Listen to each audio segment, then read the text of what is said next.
Bonjour et bienvenue dans l'œil de Miss Ray. Pour le mois de mai, nos invités, Sylvie Blanchard, directrice générale du Centre communautaire L'Entraide Plus, et artiste multidisciplinaire, Chloé-Anne Toumat.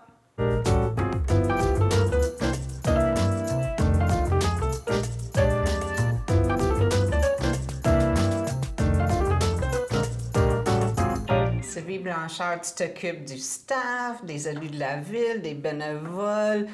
Vous êtes directrice générale de Centre communautaire Entraide Plus. Bienvenue dans l'œil de Miss Ray. Merci, Cléa. C'est fun que tu as accepté l'invitation à venir jaser. Ça me fait vraiment plaisir d'être là aujourd'hui. Moi aussi, je suis vraiment contente. Merci d'être venue. Écoute, on va rentrer dans le vif du sujet. C'est quoi le Centre communautaire Entraide Plus, au juste? C'est quoi la mission? C'est-tu un OBNL traditionnel? C'est quoi? C'est un centre communautaire pour aînés. Nous, on s'occupe surtout de la clientèle aînée, donc 50 ans et plus. Join the club. Ah! Ben oui! Alors oui, on s'occupe des aînés. Par contre, notre mission, c'est vraiment de contrer l'isolement chez les aînés, de les amener à participer à la vie communautaire dans une région, parce que nous, on couvre la région de Carignan jusqu'à Saint-Césaire. Donc, c'est un grand territoire. On va aussi à domicile pour les proches aidants. Donc, on aide les proches aidants. On a un restaurant qui s'appelle le Resto Entre, où les gens viennent manger et réinventent le monde. Et c'est vraiment rigolo. Je pense que tu viens des fois... Oui, j'aime ça. J'aime ça. Je vais dîner souvent au Resto Entre. Ouais. Je trouve ça cute comme nom, Resto Entre. Mais on rentre, justement, et c'est familier. C'est pas des petites tables de 2 ou 4, là. C'est comme des grandes tables et on peut jaser avec les gens. Puis des discussions assez intéressantes, là. Ah, oui, des fois farfelues, mais... Oui, parce que des fois, ils disent que les personnes âgées, on devrait les appeler les sages. The joke's on you, parce que non, c'est pas... Ça rigole pas mal. C'est loin d'être sage. Mais je trouve ça fun parce que non seulement qu'on a un repas bien équilibré, c'est très bon. Oui. C'est très bon pour le prix en plus, c'est pas cher. Oui. Mais ça brise l'isolement pour ces gens-là que peut-être ils n'auront pas nécessairement une raison de sortir de chez eux. Exactement. Puis en plus, l'Entraide Plus, on est là aussi pour offrir une panoplie de services à la communauté, à la population vieillissante, parce que savez-vous quoi? La population a vieilli. Donc, moi, là, j'ai une job à vie. C'est clair que je suis pas prête de prendre ma retraite, on va dire ça comme ça. Je suis contente d'entendre ça parce que tu es très active. Oui. Il y a toutes sortes de levées de fonds, des événements, des activités. Vous avez des ateliers. Parle-moi un petit peu. Là, il y a un calendrier d'activités. Je vois ça passer sur votre site Internet. Oui. Quels sont les genres d'activités que vous offrez? Bon, et quelque chose que j'aimerais vraiment faire, c'est apprendre l'espagnol. Hein? On en a parlé tout à l'heure, tu te souviens? Et donc, on a des cours d'espagnol. Ah, c'est cool! Oui, à peu de frais. Alors, les cours sont toujours pleins. On a des cours d'anglais aussi, parce que des gens qui veulent voyager, apprendre l'anglais. Et aussi, ça fait travailler le cerveau. On a ce qu'on appelle le WebAR, de l'exercice sur chaise. Donc, les gens viennent, font 1 heure d'exercice avec une animatrice, et voilà. Et c'est très peu dispendieux. On a ABC Créativité, les gens qui veulent travailler leur créativité, que ce soit de l'aquarelle, du collage ou des choses comme ça. On a, mon Dieu, bon, c'est sûr qu'on a une halte répit, du répit à domicile pour les proches aidants, le restaurant. On a le web aîné. Ah oui! C'est ça, je voulais en jaser vrai. un peu parce que s'il y a quelque chose que les gens un peu plus âgés ont moins d'aisance, c'est bel et bien les ordinateurs, l'informatique. Oui. Bien, tu serais surprise parce que j'en parlais tout à l'heure avec une collègue avec laquelle j'ai déjà travaillé. Et c'est étonnant de voir que des fois, même la clientèle plus jeune a de la difficulté avec les nouveautés Internet, les intelligences artificielles de ce monde. Où est-ce qu'on doit vraiment leur apprendre comment les utiliser, pourquoi les utiliser et quoi ne pas toucher. Donc, c'est vraiment très utile. Bon, oui, on commence par leur montrer comment envoyer un courriel, c'est déjà de base, mais aussi on accompagne les personnes âgées avec les fournisseurs Internet. Parce que s'il y a quelque chose que j'ai remarqué, c'est qu'une personne âgée, je prends ma mère par exemple, elle a 88 ans, et elle, simplement, le fait de penser, je dis pas de changer, mais de penser, de passer de Bell à Vidéotron, Elle n'en dort pas des nuits. Ah oui. Parce que c'est très difficile et le changement. Ils ont un langage que les personnes de cet âge-là ne comprennent souvent pas. Donc, elle a besoin d'aide pour ça. Et on est là pour les aider à ce niveau-là. Ah, c'est vraiment... Gratuitement. Ah, c'est gratuit, ça? Oui. Wow! Oui. C'est beau.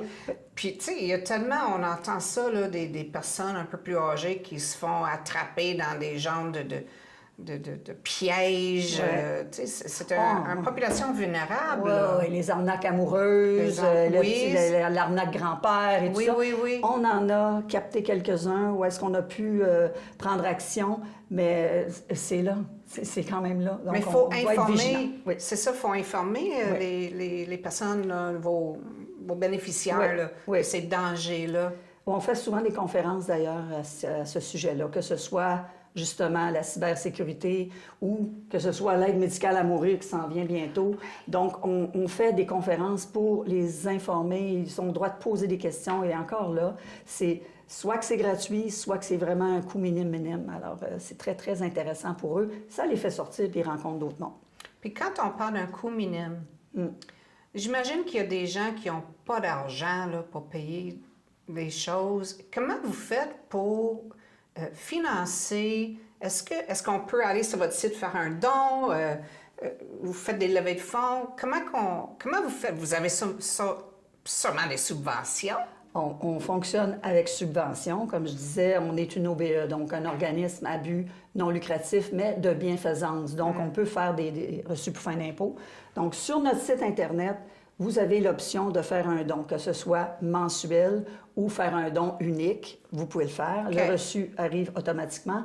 Et aussi, on a des levées de fonds. Donc, le Festival Homard qui s'en vient le 29 mai, ça, c'est notre événement annuel pour de la levée de fonds, pour nous aider à payer la haltérothérapie et aussi continuer le magnifique projet Ancrage qu'on a parti l'année dernière, qui sont de menus travaux à domicile pour les aînés. Donc, si on veut continuer ça, on doit, nous, amasser des fonds.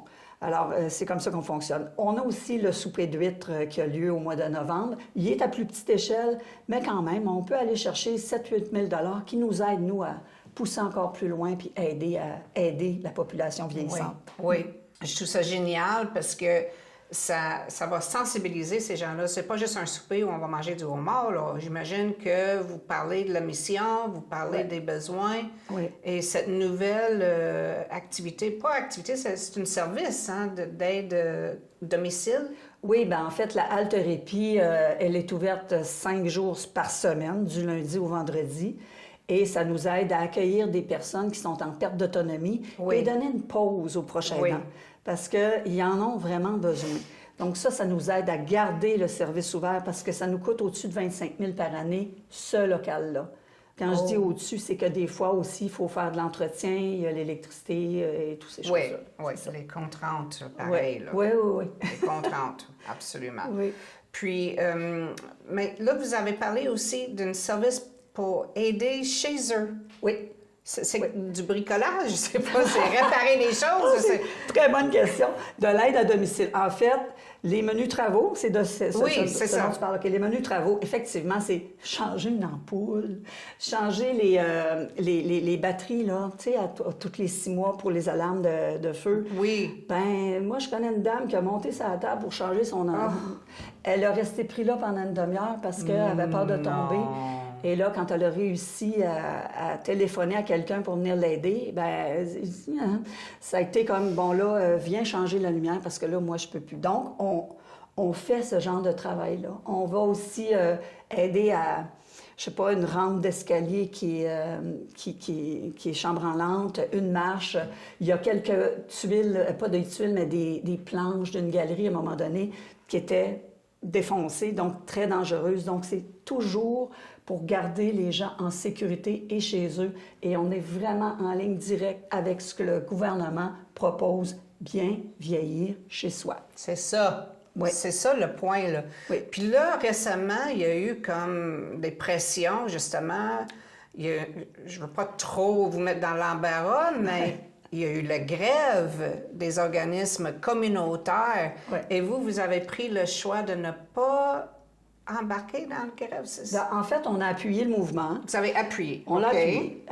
Par contre, lorsque j'en ai discuté avec les membres de l'équipe et aussi mon CA, on a déterminé que nous, on s'occupe des personnes âgées. Et ça les a vraiment... il y a plusieurs personnes âgées qui ont été stressées avec ça. Ben, je comprends. Ça les a insécurisées. Ils se disent, bon, est-ce que je vais manger? Est-ce que je vais avoir mon service? Moi, je suis déjà épuisée, je suis un proche aidant. Qu'est-ce qui va arriver? Gardez-vous vos services ouverts. Et là, moi, j'étais là, OK. Donc, j'en ai parlé au CA, j'en ai parlé aux employés. Qu'est-ce que vous voulez faire? Parce que nous, là, les organismes communautaires, on n'a pas de fonds de grève. Donc, voulez-vous rester 2 semaines? Ça, c'est un bon point aussi, là. Hein? Bon. Alors, la plupart ont fait comme, non, mais on l'appuie. Oui, on va l'appuyer, mais je ne placarderai pas l'entraide plus parce que ça l'a insécurisé beaucoup d'aînés. Moi, c'est ce que je me suis rendu compte avec ce que j'ai entendu, tu sais, les corridors, les bruits de corridors. Oui, oui, donc, oui. Donc, on a décidé de dire aux gens qu'on appuyait le mouvement, mais que nous, on demeurait ouverts pour tous nos services. Mais bravo, parce que vous avez mis au cœur de vos bénéficiaires. Le bien-être des bénéficiaires. Le bien-être, c'est la raison d'être, finalement, de l'organisme. Oui.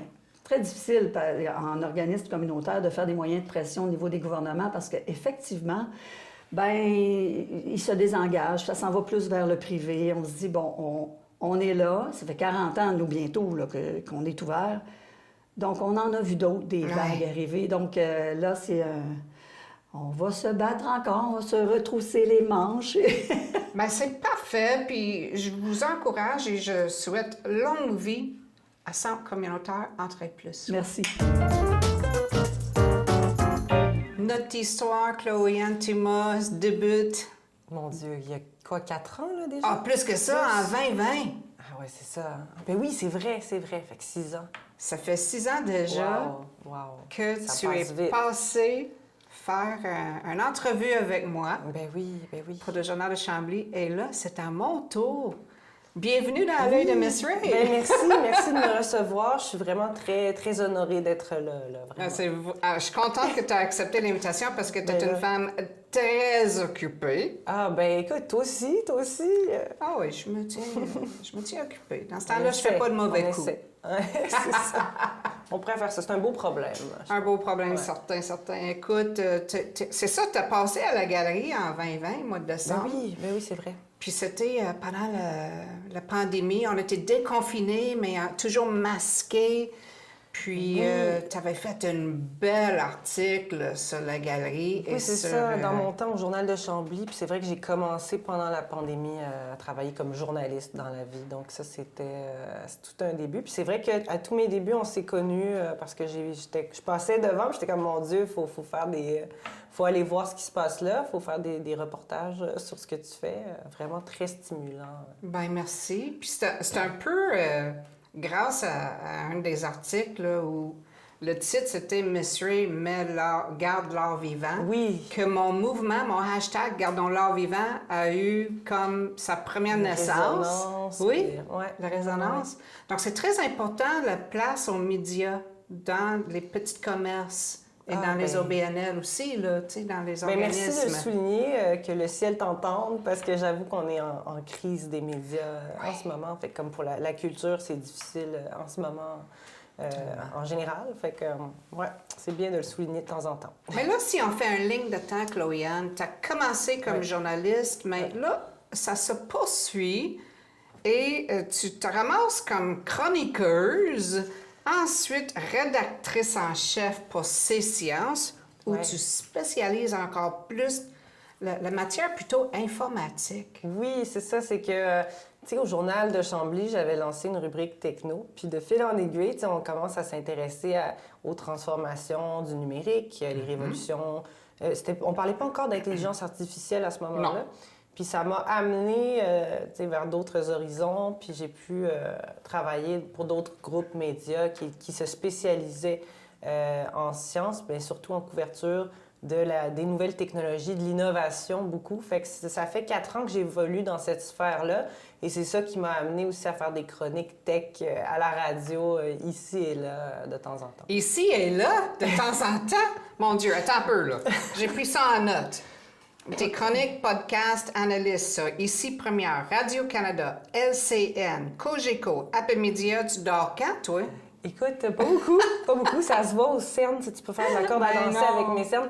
Mais honnêtement, non, j'aime ça. J'aime ça. Tu sais, les médias, ça a toujours été la manière de communiquer l'information. Puis souvent, j'apprends énormément à travers les émissions, puis les invités que je reçois. Puis ton émission, tantôt, tu sais, on avait Sylvie qui venait parler de choses qui... Moi, ça m'habite, là. Tu sais, j'essaye d'absorber l'information, puis je trouve ça super pertinent d'être exposé à autre chose que ce qu'on fait. Parce qu'un journaliste, c'est un communicateur, c'est un vulgarisateur, c'est pas un expert, normalement, d'un domaine précis. J'ai la chance de faire le pont avec la chronique où je peux un peu incarner une expertise à travers tout ça parce qu'on met un peu de soi puis on essaye de vulgariser les concepts auprès des auditeurs, tu sais. Fait que là, c'est à nous de transmettre ces connaissances-là. C'est ça que j'allais dire, parce que tu as une habilité, justement, à expliquer les choses, à vulgariser. C'était le meilleur terme qu'on peut utiliser.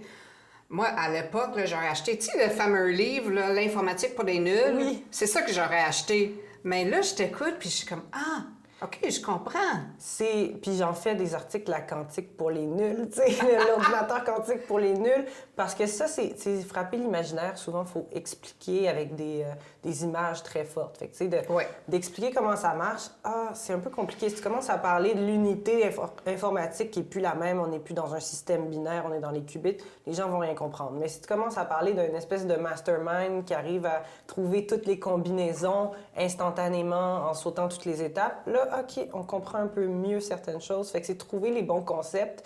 C'est notre job. C'est correct si on comprend pas tout, mais on est la voix des populations qui ne comprennent pas. Puis c'est un peu ça aujourd'hui, ma mission, d'essayer de faire les connecteurs entre les communautés puis essayer de réduire les fractures numériques. C'était une très bonne rentrée dans la matière. Parce que oui, la transition, là, je t'envoie la balle. Exactement. Parce que tu es rédactrice, créatrice de contenu pour 2 magazines, donc Le Connecteur, ou Les Connecteurs, excusez. Oui, c'est ça. Je suis rédactrice en chef des Connecteurs que j'ai lancé il y a 2 ans maintenant. C'est 2 ans déjà.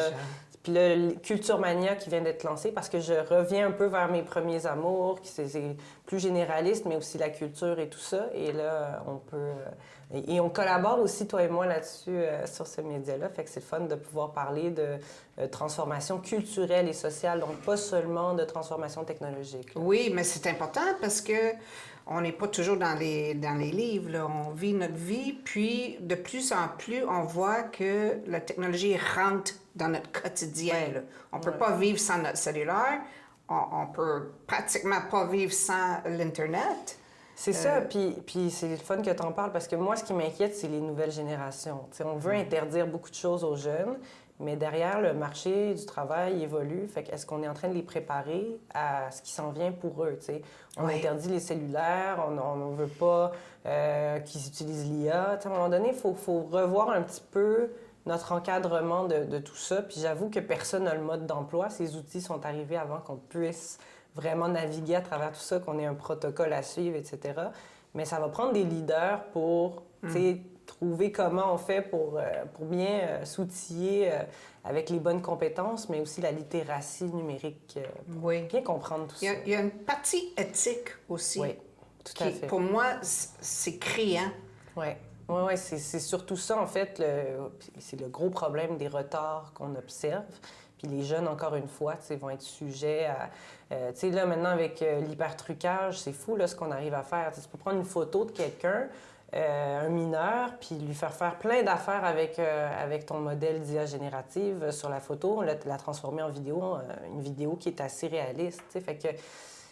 ça fait peur. Ben oui, ça fait très peur. Et les entreprises tech derrière ça, qui génèrent ces contenus-là, auraient les possibilités de mettre des codes, de prendre les bonnes mesures pour qu'on puisse identifier ces contenus-là, mais elles ne le font pas, ces entreprises-là. Mais on avait ça pour le cinéma. Tu sais, les fameux codes PG...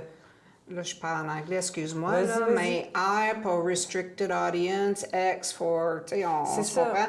Mais on avait General Audience, le G pas général, le PG peut-être Oui, parental ça serait guidance. d'avoir, comme tu dis, un code universel, peut-être pour dire, mettons, quelle portion d'intelligence artificielle a été utilisée. Si je fais, mettons, une couverture de magazine, puis que j'ai utilisé de l'IA, je pourrais décider que, bon, j'affiche un code pour avertir les gens que le contenu généré par l'IA ben, se mesure à hauteur de peut-être 60 l'écriture, est-ce que c'est un humain qui le fait, etc.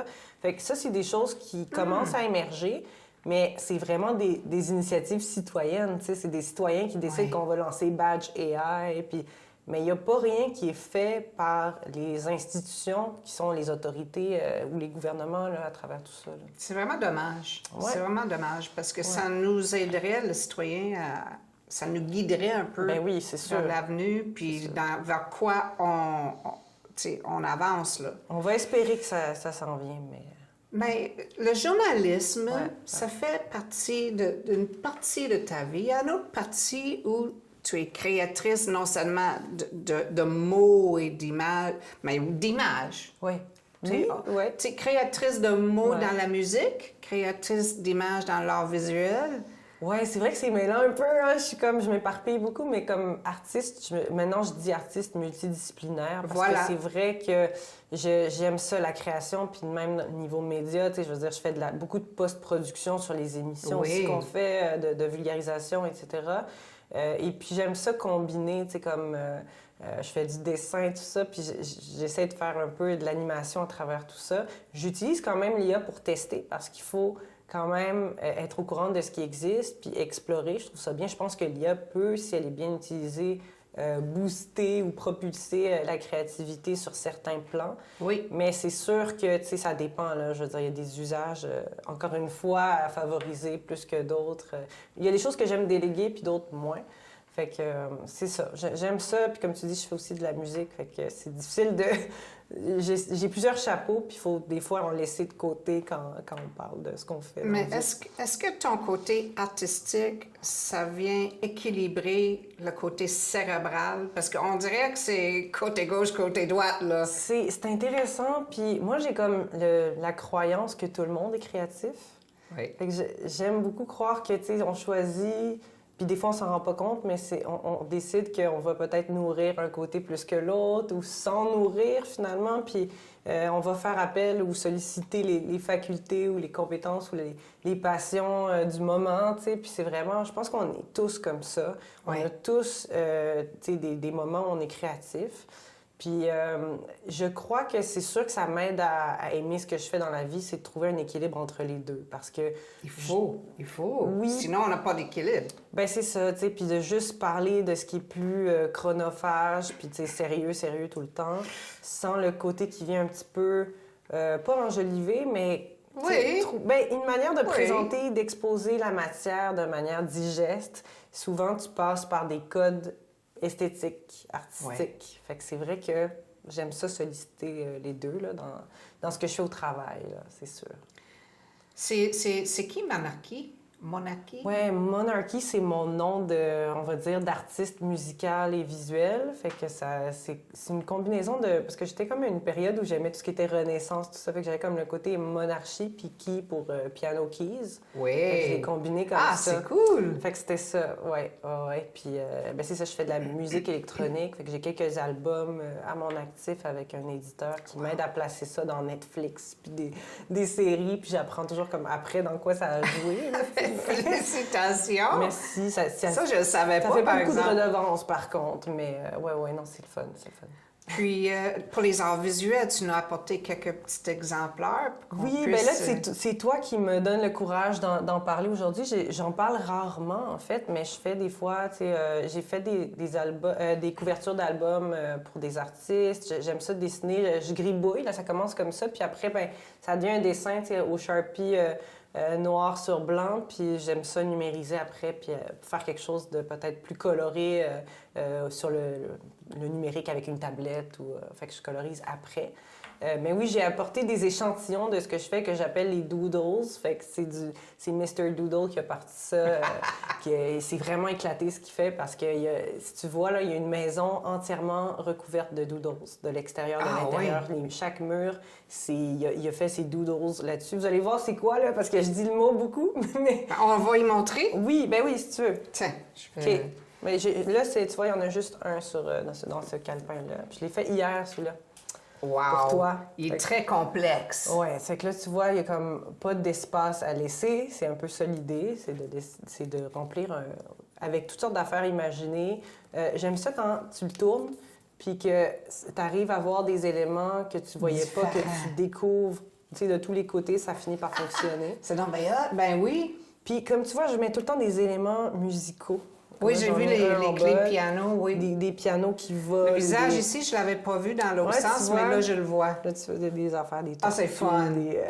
Tu avais participé à une exposition internationale, quoi, en Chine? C'était-tu en Chine? C'était censé être à Hong Kong en fin janvier, puis il y a eu une censure. En fait, c'était une œuvre collective, donc on était des artistes internationaux qui avaient été...